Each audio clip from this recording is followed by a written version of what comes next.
Daily Broadside, day 670. Today's tale involves nudity, skunks, and a new dog.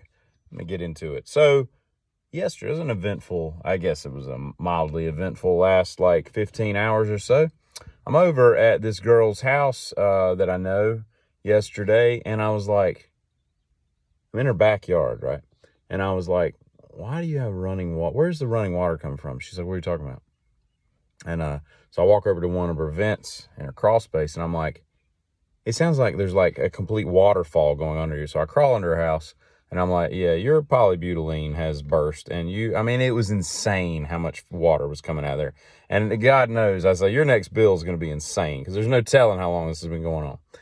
So I go back and I grab some stuff. I put some shark bites on. We fix it. I got to rip out the underneath the sink. We put in new lines and all. It's just polybutylene. It's just such a piece of crap product. But anyway, so while I'm there, she had mentioned that there's a skunk with 4 baby skunks living at the far back of her property. It was half an acre back. I was like, duly noted, And while I'm going in the crawl space, I hear something wrinkling through the leaves, and I look over, and it damn thing, a little baby skunk all by itself. And that little thing was about the size of a koosh ball, if anybody remembers what a koosh ball is.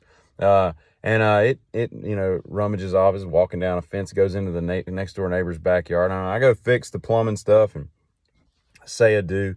I go home, and this morning, I get up and I go to the landfill because I got 4,000 pounds of concrete that I've got to unload. My neighbor goes with me, and he gets in the truck, and I was like, what is that? He's like, got sprayed with a skunk last night. I'm like, really? I said, I saw one, a little baby one yesterday. He said, this wasn't a baby one. And so apparently what happened was he was at his front door, and his little Chihuahua dog got into it with a skunk. He goes out there to intervene for God knows what reason. It raises up and just nails both of them. Got the dog in the mouth. He said, I was up all night in tomato juice. And I'm like, why do you even have that much tomato juice? He's like, his whole family is miserable. The whole house stinks because it went in the front door because he was coming out of the front door and all this. And I'm like, I don't drink tomato juice. I don't drink V8, anything like that. But, at 1 o'clock in the morning, I don't know where you're going to go to buy all that stuff. So he had this faint skunk smell. I said, we'll ride with the windows down instead of the AC today. So we go unload everything. So I pull up to the landfill. And this is where the nudity pops in. I pull up to the landfill, and I pull up to this dude, and they've got prison inmates that work out there, right? And this he's been up there for probably the last couple months. So I've seen him several times.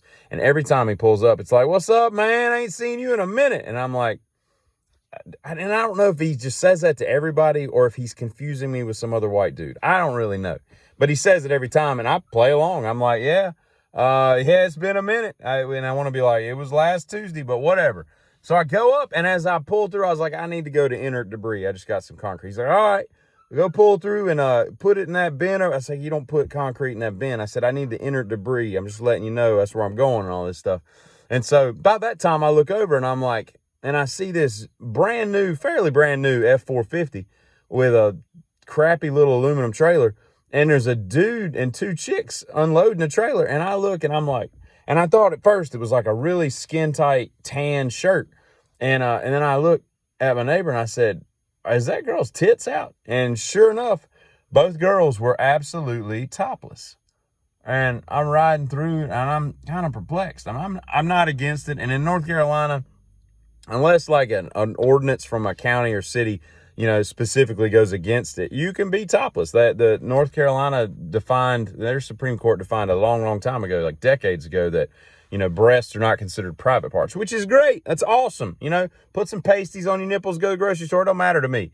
Now a business can stop you from doing that if they're not cool with it. But nevertheless, I don't have a problem with it, but it is weird when you see it, I've seen people breastfeeding in public, and that's always kind of like, I hear you. I like the moxie you're showing with this. But I walk over, and they're just unloading this trailer. They're wearing nothing but booty shorts and shoes. And the dude is topless. He looks like he lives on a lake. He's so tan. He's like bronze.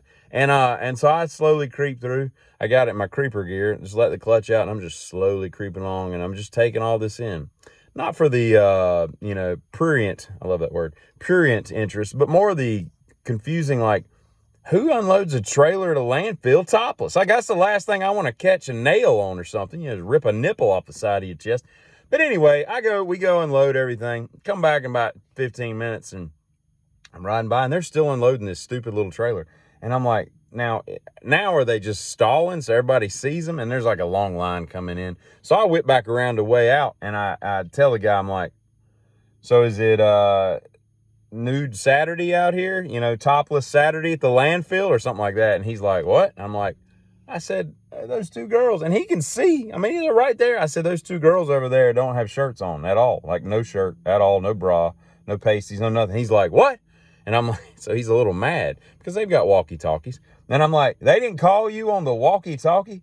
You know, he's like, no. I said, you need to have a word with them. This place isn't really running right. And I think he's kind of like in charge and all. But maybe that's why they didn't do it. They didn't like the guy in charge and all. But so I go do that. And then I get back, and so I'm dealing with this. I got a new dog yesterday. And it's like part pit, part boxer, part God knows what.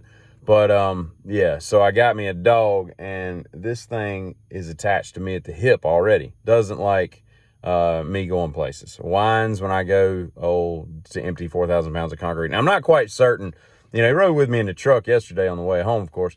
But I'm not quite certain if he can ride in the bed of a truck yet. And I don't really know how to figure that out because I don't want to, like, tie him to anything. But at the same time, I don't want him, like, pull up to a stop sign and him jump out after a rabbit. Because, dude, he saw a cat yesterday, and he about ripped his own head off trying to get to it. You know, you can hear, yes, he's not happy with the fact that I'm sitting in this truck.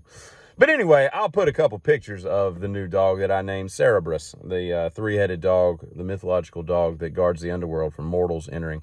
So I'm calling him Sarah because the name he had I did not like. It was really, really, really bad for a female dog. So anyway, titties and skunks, get him.